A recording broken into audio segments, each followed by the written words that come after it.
Hi guys, স্বাগতম জনাইছোঁ শিৰোমণি ব্লগৰ প্ৰথমটো ভিডিঅ'লৈ। আজি ভোগালী বিহু, সকলোকে ভোগালী বিহুৰ শুভেচ্ছা জনাইছোঁ।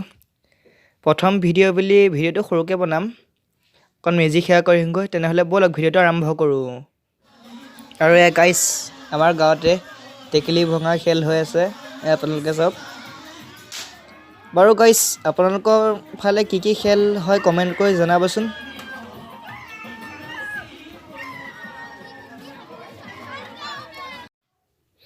আৰু গাইজ, এয়া ফাইনেলি পালোহি আমাৰ গাঁৱৰ মেজি স্থান। গা পা ধুই আহোঁতে দেৰিয়ে হ'লহি, লাষ্ট মুমেণ্টতহে পালোহি।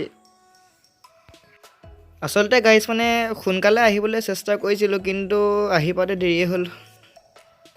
আৰু গাইজ, এয়া পাই গ'লোৱে মোৰ লগৰ এজন নিয়াৰাম তীৰ্থ। ৰ'ব গাইজ, এয়া ক'লোঁ মানে পিঠা খাবলৈ মাতিছোঁ। আপোনালোকে নিজৰ লগৰবিলাকক পিঠা খাব মাতিছেনে নাই? বাৰু যি কি নহওক, এতিয়া ঘৰলৈ যাওঁ আৰু পিঠা খাওঁগৈ। তেনেহ'লে লগ পাম অন্য এটা ভিডিঅ'ত। Bye bye.